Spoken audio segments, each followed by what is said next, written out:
নমস্কার, শুভ সন্ধ্যা।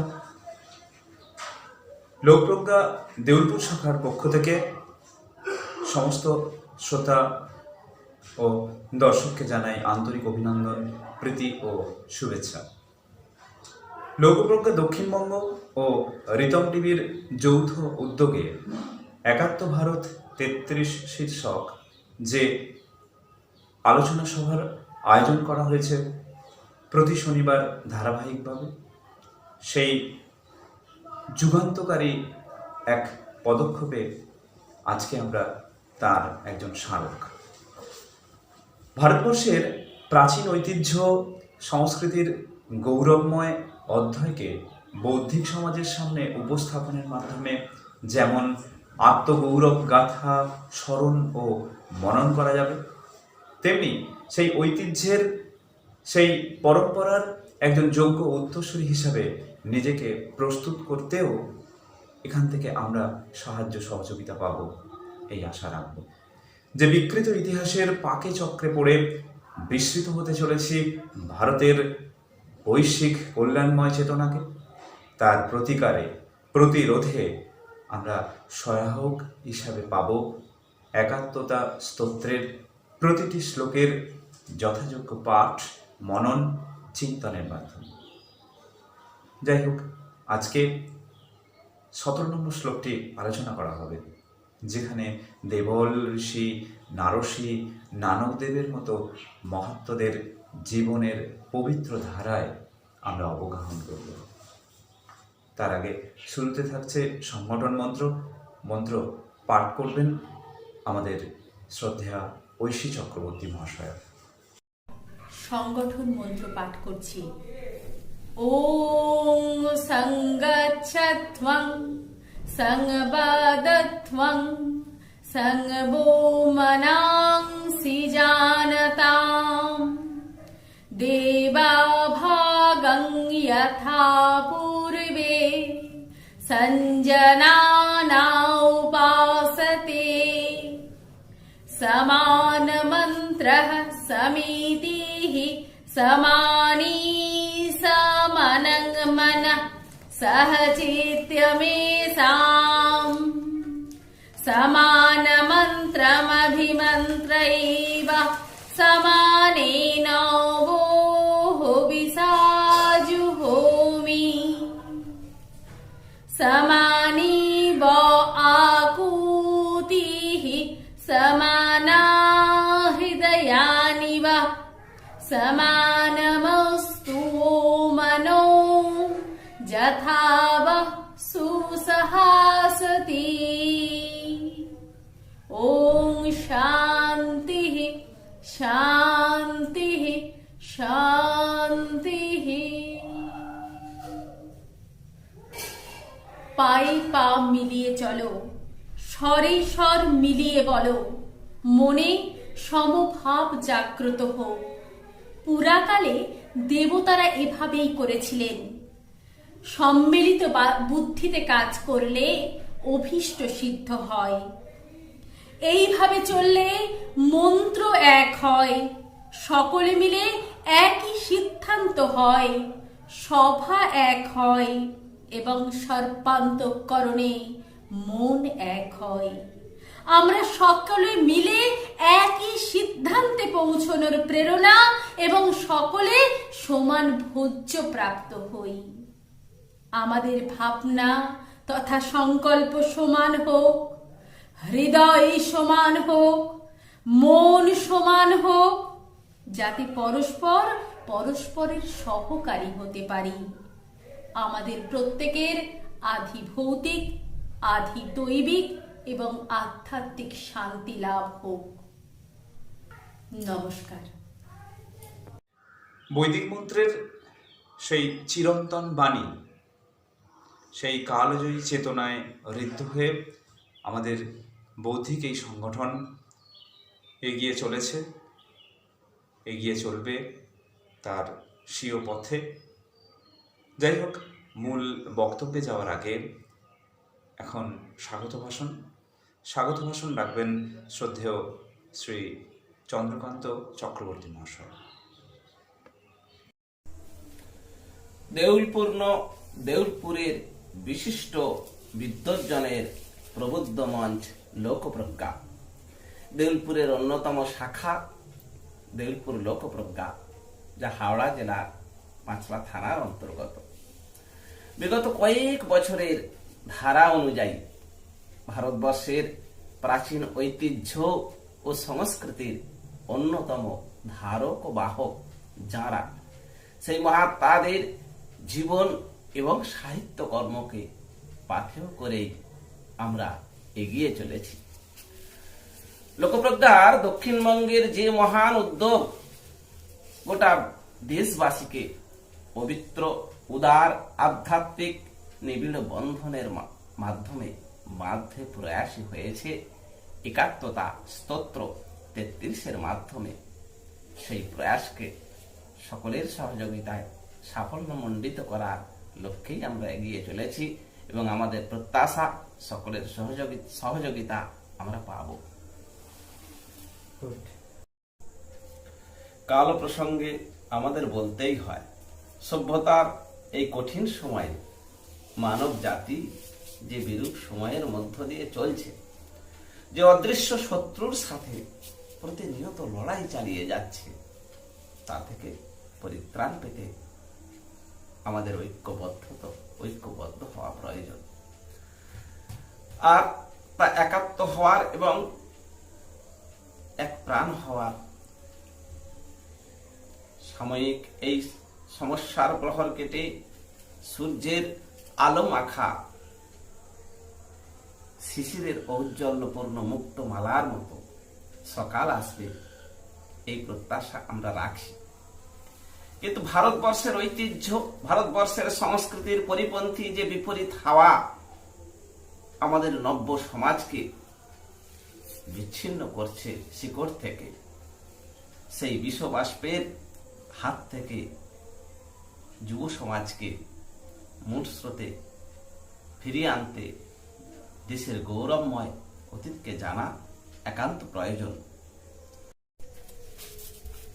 মহাপুরুষদের জীবন ও বাণীকে উপলব্ধি করা, বীরাঙ্গনাদের আত্মত্যাগের কথা, মুনি ঋষিদের ত্যাগ তপস্যার কথা, স্বাধীনতার জন্য আত্মত্যাগী বীরদের স্মরণ ও মননের বড় বেশি প্রয়োজন উপলব্ধ হচ্ছে।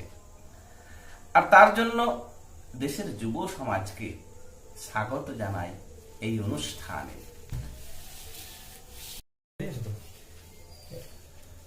বিকশিত শত দলে বিরাজিতা ভারতীর বিভাময়ী বিভূতি, বিশ্বকে বিমুগ্ধ করবে চিরকাল তার শৌর্য, বীর্য, অধ্যাত্ম চেতনায় ঋদ্ধ সন্তানদের পূতকর্মের মাধ্যমে।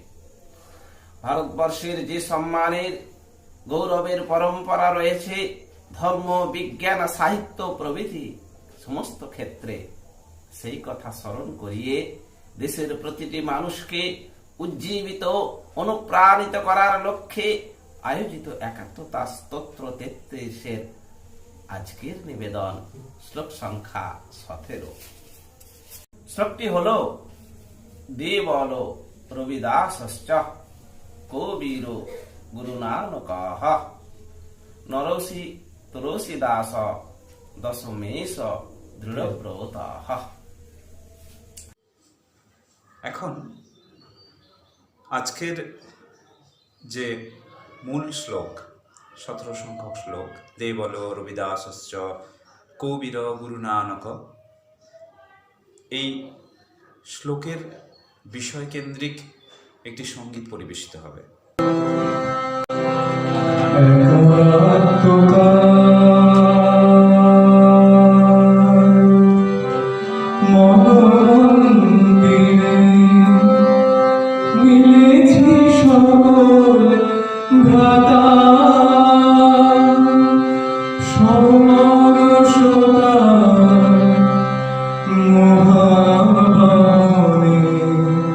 হৃদয় আসন পাতা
আলোচনায় থাকবেন শ্রদ্ধেয় সুভাষচন্দ্র কোলে মহাশয়।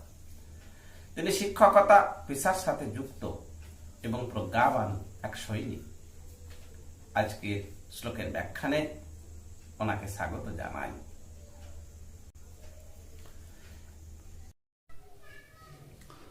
নমস্কার। সর্বভারতীয় প্রবুদ্ধ মঞ্চ প্রজ্ঞা প্রবাহ, যার পূর্বক্ষেত্রের সংযোজক মাননীয় শ্রীযুক্ত অরবিন্দ দাস মহাশয়, দক্ষিণবঙ্গ শাখা লোকপ্রজ্ঞা, যার সংযোজক শ্রীযুক্ত ইন্দ্রজিৎ সরকার মহাশয়, সহ সংযোজক মাননীয় শ্রীযুক্ত সোমশুভ্র গুপ্ত মহাশয় এবং উপস্থিত বৌদ্ধিক সহযোদ্ধাগণ, সকলকে আমি বিনম্র চিত্রে প্রণাম জানাই। একাত্ম ভারত ৩৩, একটা ফুলের মালা, বড় ফুলের মালা। ৩৩টি শ্লোক নিয়েই মালাটি তৈরি করা হয়েছে। এক একটি শ্লোক এক একটি ফুল। এই ফুলগুলোর মধ্যে একাধারে যেমন রয়েছে ভারত মাতা, মাতৃদেবী, পরমাত্মা বিষয়ক ভাবনা, বিশ্ব প্রকৃতি বিষয়ক ভাবনা, ধর্মশাস্ত্র, প্রসিদ্ধ নগর নগরী, পাহাড় পর্বত, অপরদিকে রয়েছে পৌরাণিক যুগের বীর পুরুষ, সাধু সন্ত, কলাবিদ, বিখ্যাত বীর, পরাক্রম সম্রাট, বৈজ্ঞানিক এবং নবজাগরণের অগ্রদূত। ভারত মায়ের এই জ্ঞান সম্পদ, এই পরাক্রমশালী যোদ্ধাগণ, এরা বিভিন্ন সময়ে নানাভাবে নানা দিক দিয়ে ভারত মাতাকে পুষ্ট করেছে। ভারতের এই বীর সন্তানগণ কখনো তৃণের মতো নরম হয়েছেন, কখনো বজ্রের মতো কঠিন হয়েছেন। বজ্রাদপি কঠোরানি মৃদুনি কুসুমাদপি। এই বীর সন্তানগণ কখনো অভয় বাণী দিয়েছেন, কখনো সাবধান বাণী দিয়েছেন। সমাজবদ্ধ মানুষের নিকট ভারতের সেই গৌরবোজ্জ্বল দিকগুলিকে, সেই সময়ের অবস্থাকে, ভারতের সেই অতীতের গৌরব কাহিনীকে তুলে ধরাই, মানুষের সামনে তুলে ধরাই একাত্ম ভারত ৩৩-এর এক এবং একমাত্র উদ্দেশ্য। বিদেশিদের দ্বারা রচিত বিকৃত ইতিহাস দীর্ঘদিন ধরে ভারতের কাশ্মীর থেকে কন্যাকুমারিকা পর্যন্ত প্রতিটি মানুষ বহন করে চলেছিল। তারা লালন করে আসছিল সেই বিকৃত ইতিহাসকে। কিন্তু পরিস্থিতি পাল্টেছে, মানুষ পাল্টেছে, দেশ পাল্টেছে। সেই ইতিহাসকে বয়ে নিয়ে যাওয়ার ইচ্ছা ভারতের মানুষের আর এতটুকু নেই। তাই এই ইতিহাস সত্য ইতিহাস, যে ইতিহাস জানলে ভারত মাতাকে প্রণাম জানানো যাবে, ভারত মাতার হৃত গৌরব পুনরুদ্ধার করা যাবে, সেই ইতিহাস মানুষের সামনে তুলে ধরাই একাত্ম ভারত ৩৩-এর এক এবং একমাত্র উদ্দেশ্য। আমি ১৭ নম্বর শ্লোকে বর্ণিত মনীষীগণের কার্যকলাপ, তাদের কার্যপদ্ধতি, কর্মপদ্ধতি, তারা ভারতবর্ষকে কিভাবে সেবা করে গেছেন সে বিষয়ে আলোকপাত করার সুযোগ পেয়েছি। আমাদের দেউলপুর শাখার কর্মকর্তাগণ সেই দায়িত্ব আমার উপরে ন্যস্ত করার জন্য আমি নিজেকে ধন্য মনে করছি। আমাদের যে ১৭ নম্বর শ্লোকটি, সেই শ্লোকটি একটু বলি। দেবল রবিদাসশ্চ কবির গুরু নানকঃ নরশিস তুলসী দাস দশমেশ দৃঢ়ব্রতঃ। এই শ্লোকের মধ্যে শুধুমাত্র 7টি নাম আছে। সেই 7টি নাম হলো মহর্ষি দেবল ঋষি, সন্ত রবিদাস, সন্ত কবির দাস, গুরু নানক, ভক্ত নরসি, তুলসীদাস আর দশম গুরু গুরু গোবিন্দ সিং। শুধু 7টি নামের উল্লেখ আছে, কিন্তু আগে পরে অনেক শ্লোকে যে সমস্ত মনীষীদের নাম উল্লেখ আছে একসঙ্গে সকলকে নিয়ে বলা হয়েছে যে এরা সকলেই আমাদের সদ্গুণ সম্পন্ন দৈবী সম্পদ প্রদান করুন, এই আমাদের প্রার্থনা। এই বীর পুরুষগণ সকলেই প্রাতঃস্মরণীয় ব্যক্তি। এদের জীবনের ওঠাপড়া, এদের জীবনের ঘাত প্রতিঘাত, এদের বাঁচা বাড়া, এদের কর্মপদ্ধতি পর্যালোচনা করলে আমাদের মনে দেশাত্মবোধ জাগবেই জাগবে। প্রতিদিন সকালে এক অর্থসহ 71 স্তোত্রম, এই স্তোত্রম যদি আমরা পাঠ করি তাহলে আমাদের মন দৃঢ় থেকে দৃঢ়তর হবে বলে আমার পূর্ণ বিশ্বাস। সেই অন্ধকারময় যুগে যখন ভারতবর্ষের মানুষ কাশ্মীর থেকে কন্যাকুমারিকা পর্যন্ত নিষ্পেষিত হচ্ছিল বিদেশিদের আক্রমণের দ্বারা, নানানভাবে তারা অত্যাচারিত হচ্ছিল, সেই সময় ধৈর্যশীল সমাজ সংস্কারক এসেছেন, ধর্ম সংস্কারক এসেছেন।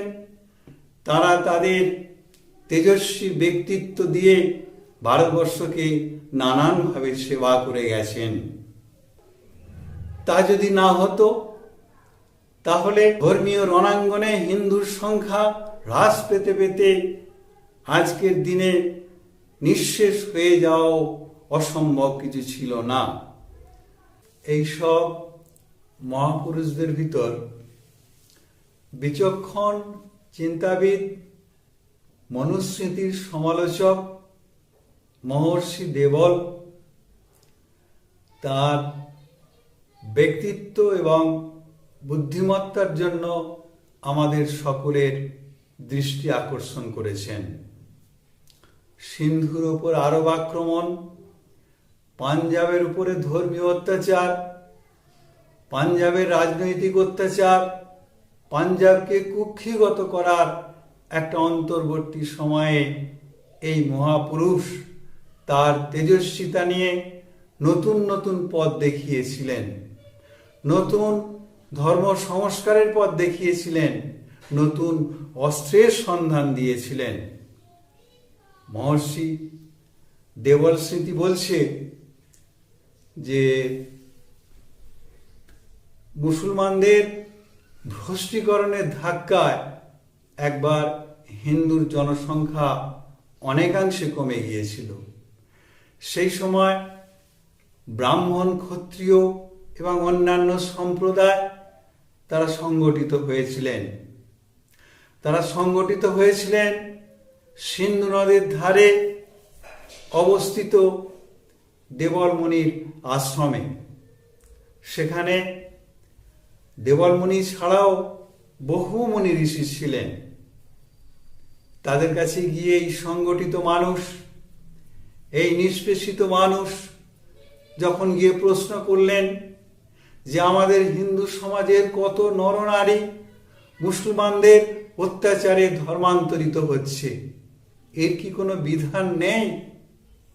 আমরা দেখেছি দেবল স্মৃতিতে পরিষ্কারভাবে বহু শ্লোকে বলা আছে যে ওখানকার মুনি ঋষিরা প্রামাণিক উত্তর দিয়েছেন, বারে বারে বসেছেন এই বিষয়টাকে নিয়ে।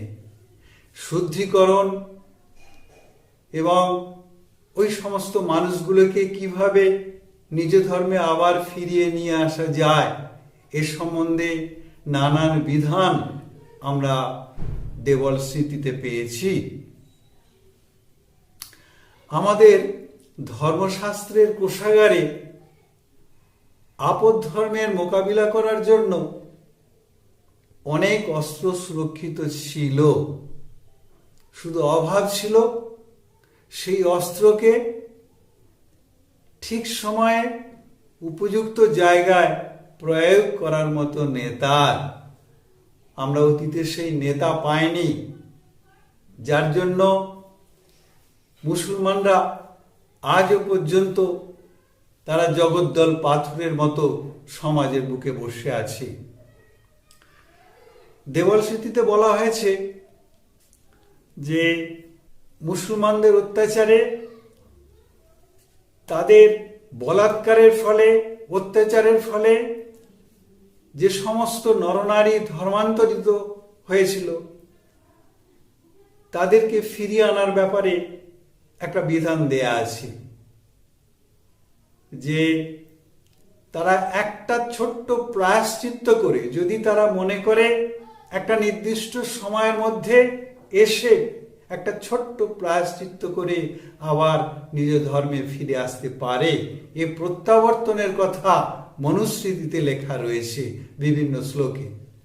মনুস্মৃতিতে আরো বলা আছে যে সমস্ত নারী রক্ষিতা হিসেবে থাকতে বাধ্য হয়েছিল মুসলমানদের ঘরে, দাসী রূপে থাকতে বাধ্য হয়েছিল, তারা ফিরে আসতে পারে। কিভাবে? পরবর্তী ঋতু দর্শন, মাসিক ঋতু দর্শন করার পরে যদি তারা মনে করে তারা আবার নিজ ধর্মে ফিরে আসতে পারে। সে অন্ধকার যুগে দেওয়াল ঋষি সুন্দর সুন্দর বিধান দিয়ে গেছেন। মুসলমানদের বলাৎকারে কোনো নারী যদি গর্ভবতী হয়ে পড়ত, তারও বিধান দিয়ে গেছেন দেওয়াল মুনি তার দেওয়াল স্মৃতিতে। তিনি বলেছেন এক জায়গায় যে ওই গর্ভবতী নারীর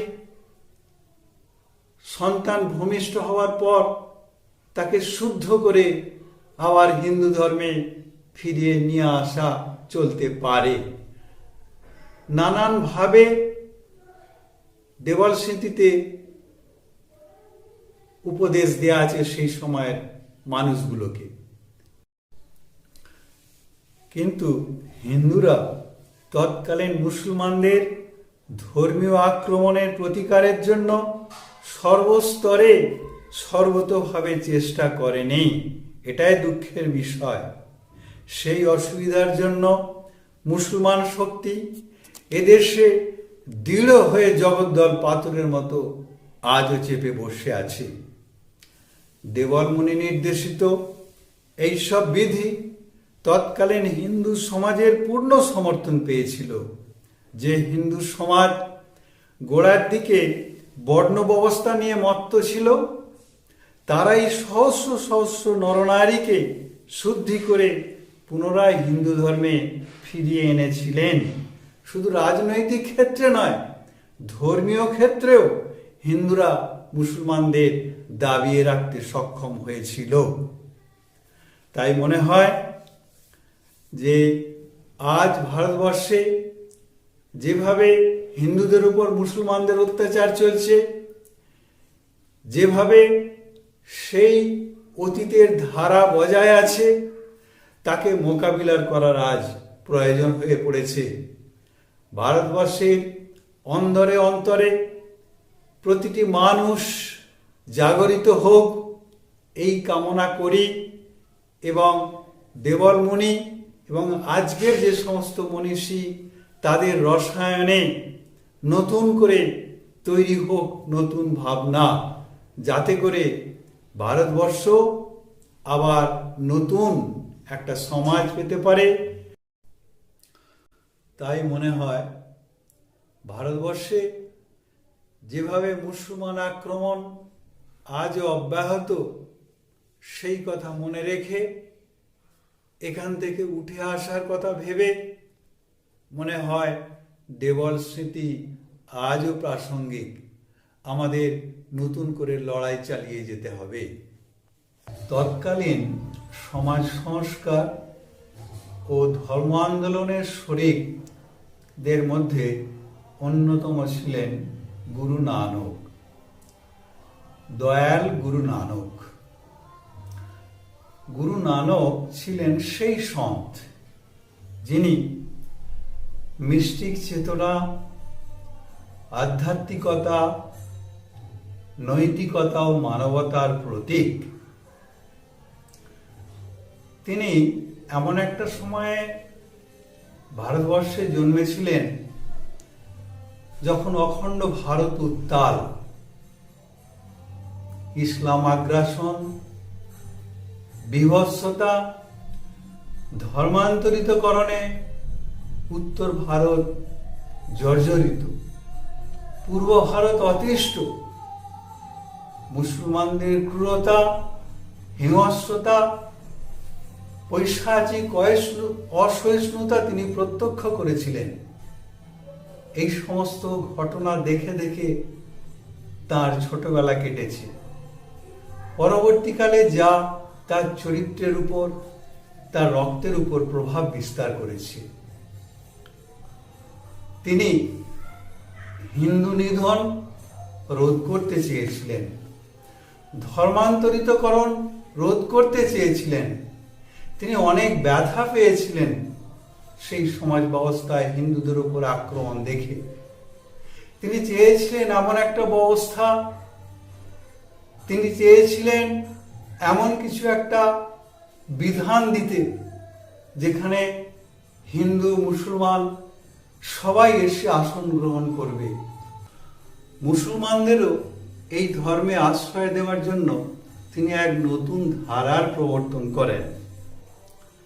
এই ধারায় কোনো নির্দিষ্ট বেড়াজাল ছিল না, ছিল না অস্পৃশ্যতা। এখান থেকে বেরিয়ে আসার জন্য, সকলকে সমানভাবে উদারভাবে দেখার জন্য তিনি সহভোজনের ব্যবস্থা করেছিলেন। একই পংক্তিতে বসে হিন্দু, মুসলমান সমস্ত সম্প্রদায়ের মানুষ প্রসাদ গ্রহণ করবে, এটা তিনি চেয়েছিলেন। পরবর্তীকালে যা লঙ্গর নামে পরিচিতি লাভ করে। তিনি বিশ্বের প্রধান প্রধান ধর্মের মধ্যে একটা মিলন ঘটিয়েছিলেন। শিখ ধর্ম যার মূর্ত প্রতীক, দয়াল গুরু নানক। গুরু নানকের মধ্যে একটা বিশেষ গুণ ছিল, তিনি শিক্ষিত ব্যক্তিদের সঙ্গে মত বিনিময় করতেন, ভাবনাকে শেয়ার করতেন। তিনি তার ভাবনাকে শিক্ষিত ব্যক্তিদের সঙ্গে শেয়ার করে নিয়ে একটা মূর্ত রূপ তৈরি করতেন। একটা আত্মবিশ্বাস তার মধ্যে ফুটে উঠত যে তিনি যা ভেবেছেন সেটা ঠিক। এইভাবে তিনি নিজেকে শিক্ষিত করে নিতেন, যাচাই করে নিতেন। অতি অল্প বয়সে, মাত্র 27 বছর বয়সে তিনি সন্ন্যাস ধর্ম গ্রহণ করেছিলেন। তিনি পর্যটন করেছেন সারা পৃথিবী, কামাখ্যা থেকে মক্কা পর্যন্ত তার পর্যটনের বিস্তার ছিল। তিনি মানুষ দেখেছেন, মানুষের সঙ্গে মিশেছেন, আবার কখনো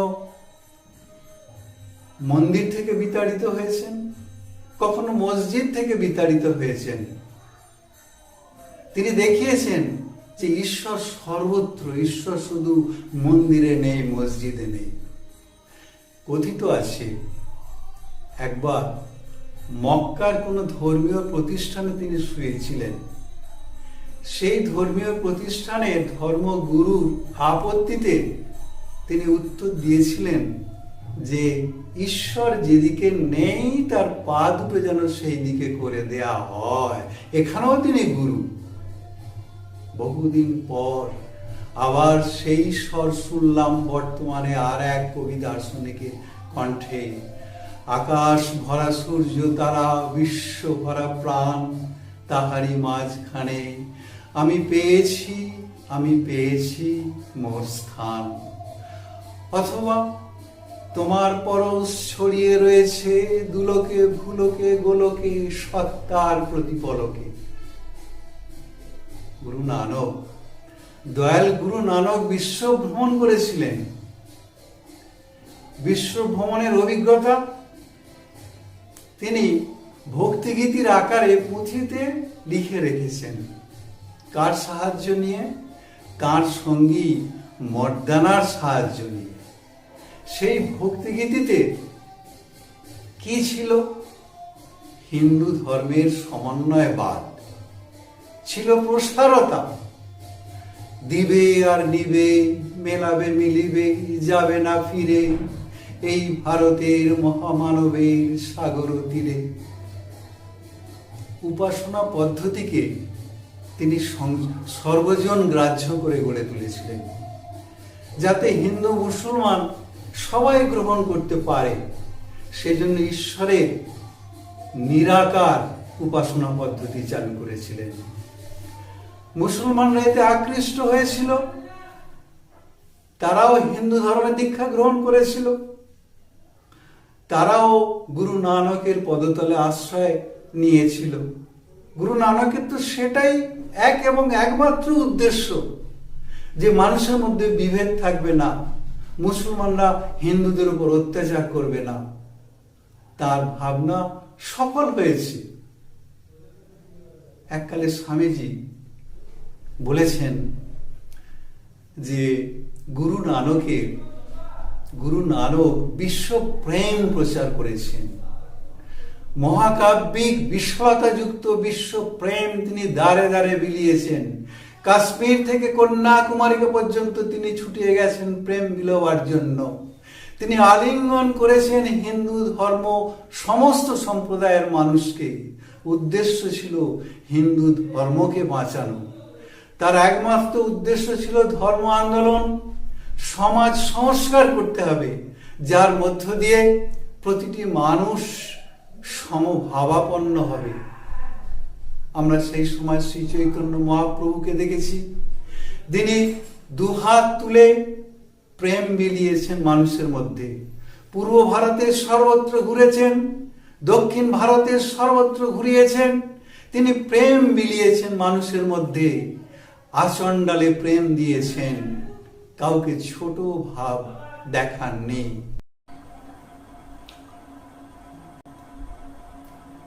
দয়াল নানক প্রচারিত শিখ ধর্মের ক্রমবিকাশ ঘটেছিল পরবর্তী 9 জন গুরুর হাত ধরে। তবে শেষ পরিণতি লাভ করেছিল 10ম গুরু গুরু গোবিন্দ সিং এর মাধ্যমে। নানক প্রচারিত ধর্মের যথেষ্ট উন্নতি হলেও মানুষ সেই সময় গুরুত্ব দিয়েছিল তার এই প্রচারিত ধর্মের। সমাজের যথেষ্ট উন্নতি হয়েছিল, কিন্তু মুশকিল হলো সেই সময়ে মুসলমানদের রোষ ক্রমে ঘনীভূত হচ্ছিল এ প্রান্ত থেকে ও প্রান্তে। তখন গুরু পরম্পরা তারা দিগ্ভ্রান্ত হয়ে নতুন চিন্তা ভাবনা করলেন যে মুসলমানদের বিরুদ্ধে কিছু করতে গেলে নতুন পথ অবলম্বন করতে হবে। তারা পঞ্চক গ্রহণ করলেন, সম্প্রদায়ের মানুষকে পঞ্চক্র গ্রহণ করতে বাধ্য করালেন এবং খালসা পন্থেরও উদ্ভব হলো। তখন পঞ্চক বলতে শিখরা যেগুলো ব্যবহার করেন, কেশ, কড়া, কঙ্খ, কচ্ছ, কৃপান, এগুলো আমরা আজও দেখতে পাই। তা কাশ্মীরের পণ্ডিতরা যখন মুসলমানদের অত্যাচারে অতিষ্ঠ হয়ে উঠেছিল, মুসলমান ধর্ম গ্রহণ করতে হবে এরকম যখন চাপ আসছিল, তারা দল বেঁধে গুরু তেগ বাহাদুরজির কাছে এলেন। এসে আবেদন রাখলেন যে দেখুন গুরুদেব, আমরা এই মুহূর্তে কি করব, যেভাবে আমাদের উপরে চাপ আসছে আমরা আর পাত্তা পাচ্ছি না ঔরঙ্গজেবের কাছে। তেগ বাহাদুর নিধান দিলেন যে এক কাজ করো, তোমরা গিয়ে বলো ঔরঙ্গজেবকে যে তেগ বাহাদুর জিকে যদি কবুল করাতে পারেন তাহলে আমরা মুসলমান ধর্মের দীক্ষা নেব। ঔরঙ্গজেব অনেক চেষ্টা করলেন তেগ বাহাদুরজিকে মুসলমান ধর্মে দীক্ষা দেওয়ার জন্য, কিন্তু তেগ বাহাদুরজি রাজি হলেন না। তিনি রাজি না হওয়াতে তাকে প্রাণ দিতে হলো। দিল্লির লালকেল্লা চাঁদনি চকে যখন তাঁর শিরচ্ছেদ করা হচ্ছে, সে সময় উপস্থিত জনতার সামনে তিনি উদাত্ত কণ্ঠে বলে উঠলেন, শির দেব তবু ধর্ম দেব না। বিধির বিধান কাটবে তুমি এমনি শক্তিমান, তুমি কি এমনি শক্তিমান? দশম গুরু গোবিন্দ সিং তেগ বাহাদুরজির উপযুক্ত সন্তান, বীর সন্তান, ক্ষোভে দুঃখে মর্মাহত হলেন। মুসলমানদের অত্যাচার তিনি সচক্ষে দেখলেন। তিনি নতুন পন্থা নিলেন। এদের বিরুদ্ধে কিছু করতে গেলে, মানুষকে রাস্তা দেখাতে গেলে কিছু একটা করতেই হয়। তিনি সৈনিক তৈরি করলেন। ধর্ম মানুষকে বিনয়ী হতে শেখায়, অস্ত্র তুলে নিতে নয়। কিন্তু সেই সময়ের পরিস্থিতি, সারা দেশ জুড়ে যে পরিস্থিতি চলছে, তিনি বাধ্য হলেন সম্প্রদায়ের মানুষকে সৈনিক তৈরি করতে। সৈনিক বানালেন, সৈনিক তৈরি করলেন। ঔরঙ্গজেবের কবল থেকে মানুষকে রক্ষা করার জন্য, শিখ জাতিকে রক্ষা করার জন্য, হিন্দু ধর্মকে রক্ষা করার জন্য, ভারতবর্ষকে রক্ষা করার জন্য খালসা পন্থের মডিফাই করলেন। পঞ্চ ক গ্রহণ করতে বাধ্য করালেন। খালসা পন্থের একটা উদ্দেশ্য ছিল, চারটি উদ্দেশ্যের কথা পাওয়া যাচ্ছে: কীর্তিনাশ, কুলনাশ, ধর্মনাশ, কর্মনাশ।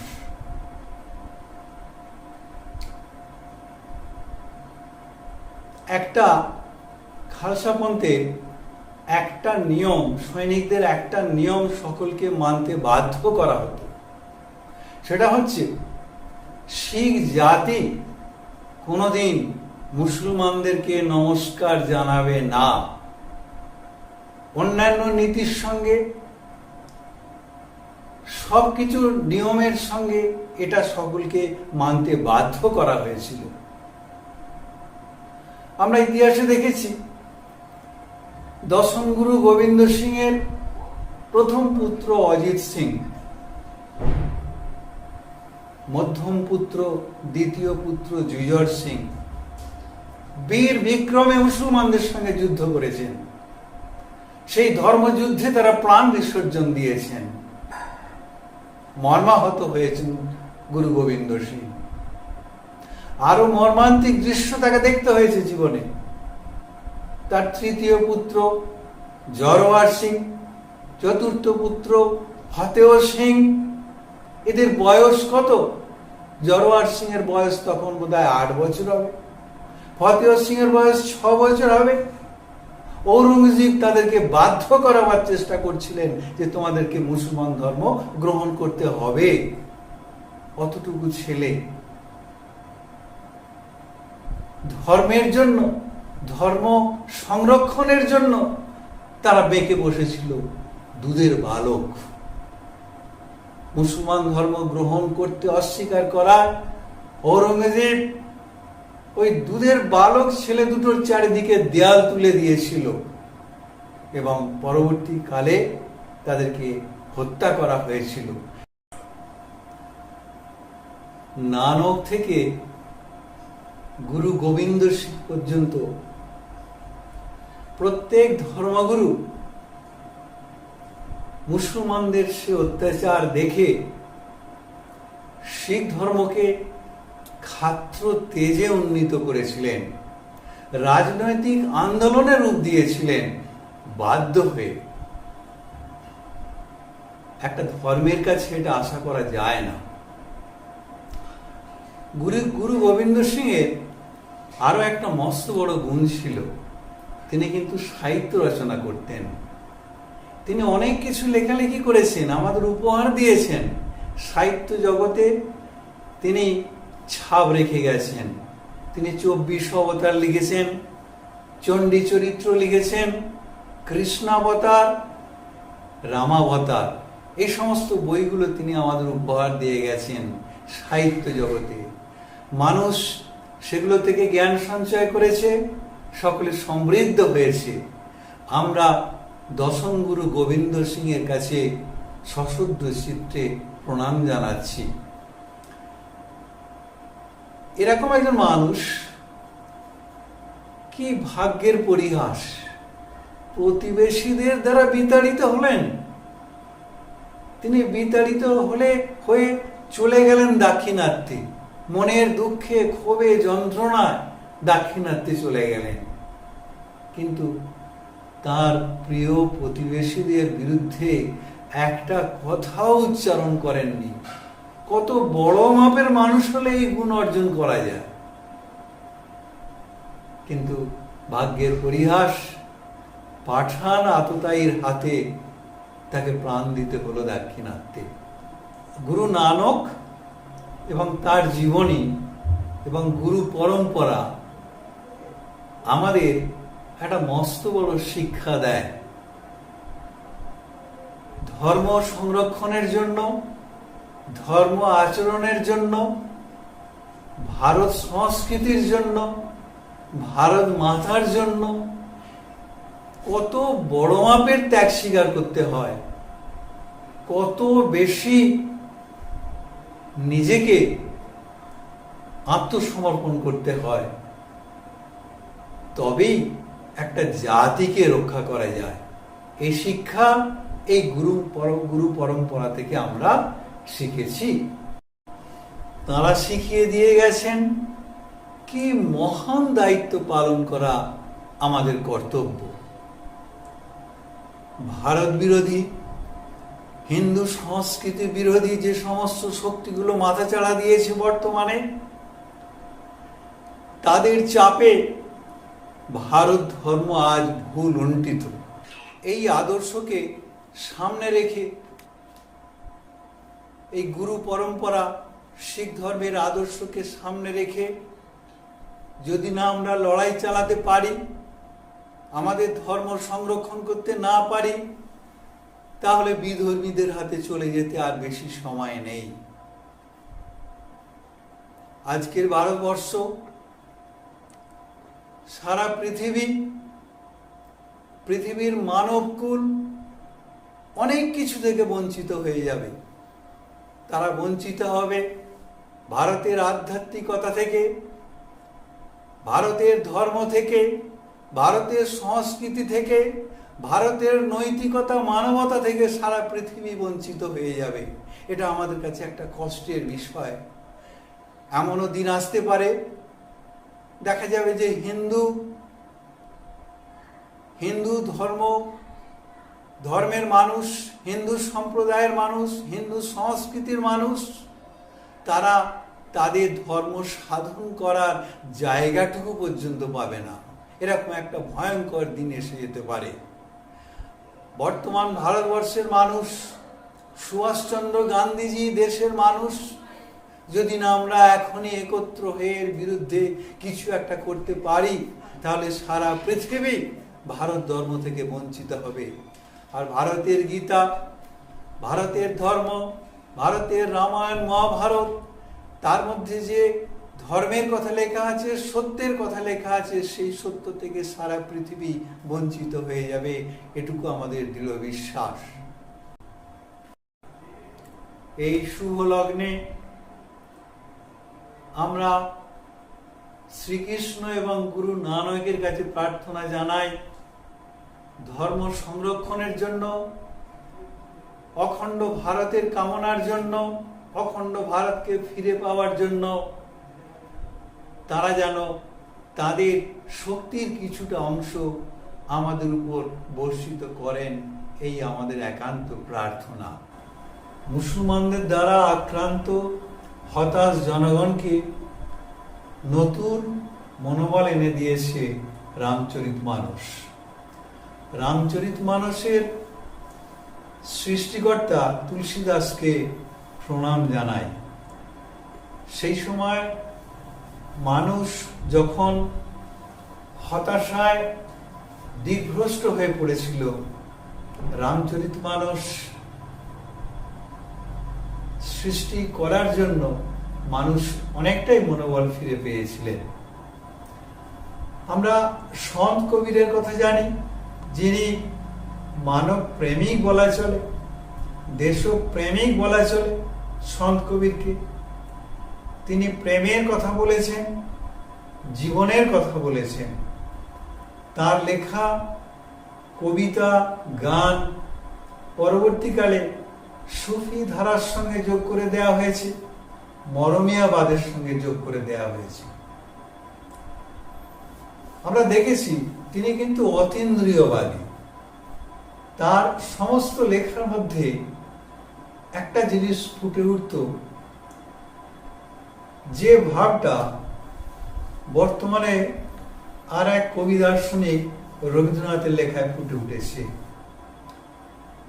উড়িষে তোমার ধ্বজা, মেঘরন্ধ্রচ্যুত তপনের জলদর্শী রেখা, করজোড়ে চেয়ে আছি ঊর্ধ্বমুখে, পড়িতে জানি না কি তাহাতে লেখা। দূরে কোথায় দূরে দূরে আমার মন বেড়ায় গো ঘুরে ঘুরে।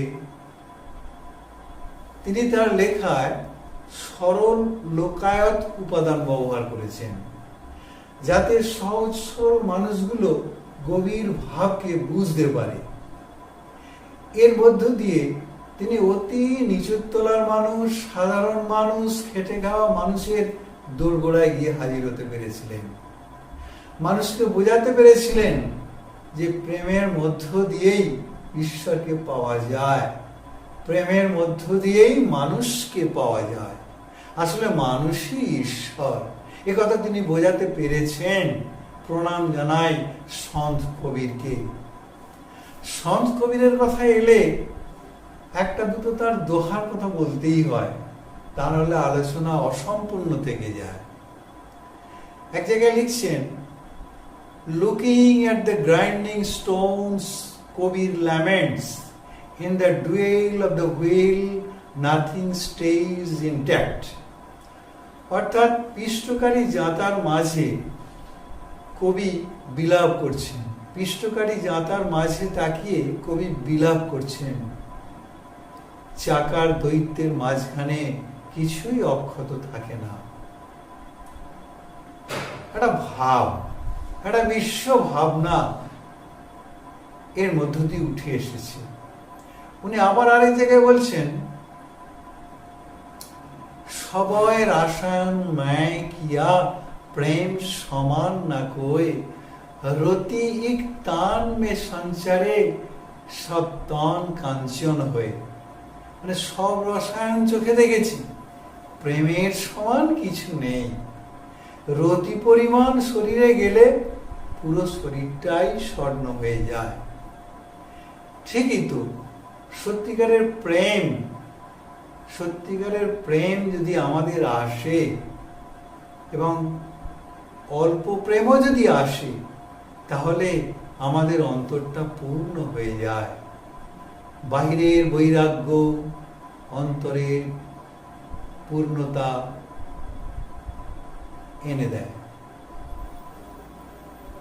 তা অন্তরটা যদি পূর্ণ হয়ে যায়, তাহলে বাইরের বৈরাগ্য আপনা থেকেই এসে যায়। তো অন্তরটা তো প্রেম দিয়েই পূর্ণ হবে। সেটা প্রকৃতি প্রেম হতে পারে, বিশ্ব প্রেম হতে পারে, মানব প্রেম হতে পারে।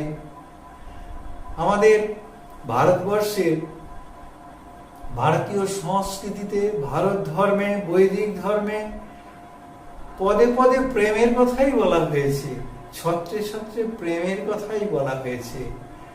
কৃষ্ণের সঙ্গে অর্জুনের প্রেমের কথা বলা হয়েছে।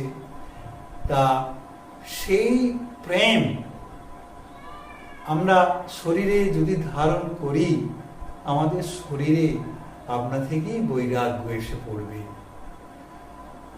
বলা হয়ে থাকে বিশ্ব ধর্ম, বিশ্ব প্রেম, বিশ্ব মানবতা কে শেখালে জগতের ভারতেরই গীতা। তাই দেশে দেশে অনুদিতা, অদিতা আদ্ধিতা, জগতের ধর্মগ্রন্থ ভারতেরই গীতা। তাই আমি শেষ করব একটা কথা বলে, যে গুরু নানক থেকে গুরু গোবিন্দ সিং পর্যন্ত এবং সন্ত কবির, তুলসীদাস সকলের কথা অল্প করে হলেও যে আলোচনা করলাম, সকলকে প্রণাম জানাই। তাদের আদর্শ, তাদের দেখানো পথ যদি আজকে আমরা গ্রহণ করতে পারি, যেভাবে বিধর্মীরা, নাগিনীরা আমাদের ঘাড়ের ওপরে নিঃশ্বাস ফেলছে প্রতি মুহূর্ত, আমরা যদি তার মোকাবিলা না করতে পারি, তাহলে ভারত মাতাকে আমরা হারাবো। আমরা হারাবো কোটি কোটি সন্তানকে। ভারতবর্ষ কিন্তু রসাতলে চলে যাবে। যে অন্ধকারে ডুবেছিল 2300 বছর ধরে, আমরা আবার সেই অন্ধকারে ডুবে যাব। তবে ভারতবর্ষ আবার জাগবে, এটুকু আমাদের কবি দার্শনিকরা বারে বারে বলে গেছেন। ভারত আবার জগৎ সভায় শ্রেষ্ঠ আসন লবে। এটুকু বলে সকলকে ধন্যবাদ দিয়ে আমি আমার বক্তব্য শেষ করছি। নমস্কার, সকলে ভালো থাকবেন। সুভাষবাবুর বক্তব্য শ্লোক সংখ্যা 17 যে মূল ভাবনা, যে মনীষীদের কথা, যে মহাত্মাদের কথা, তাদের জীবন দর্শন, তাদের সংস্কার, তাদের সমাজ নিয়ন্ত্রণের ক্ষমতা, আমরা প্রভাবিত হব। আমরা আমাদের চলার পথকে নিশ্চয়ই তার দ্বারা নিয়ন্ত্রিত করব। তার এই বক্তব্যে তার অন্বেষণমূলক, তার গবেষণামূলক চিন্তাভাবনা নিশ্চয়ই আমরা প্রত্যক্ষ করব। যাই হোক, অনুষ্ঠানের একবারে শেষ লগ্নে আমরা চলে এসেছি। এখন শান্তি মন্ত্র দিয়ে অনুষ্ঠান শেষ করব। শান্তি মন্ত্র পাঠ করবে সায়ন্তন চক্রবর্তী। ওম শর্মে ভবন্তু সুখিনঃ, শর্মে সন্তু নিরাময়াঃ, শর্মে ভদ্রাণি পশ্যন্তু, মা কশ্চিৎ দুঃখভাগ্ ভবেৎ। ওম শান্তি শান্তি শান্তি। হরি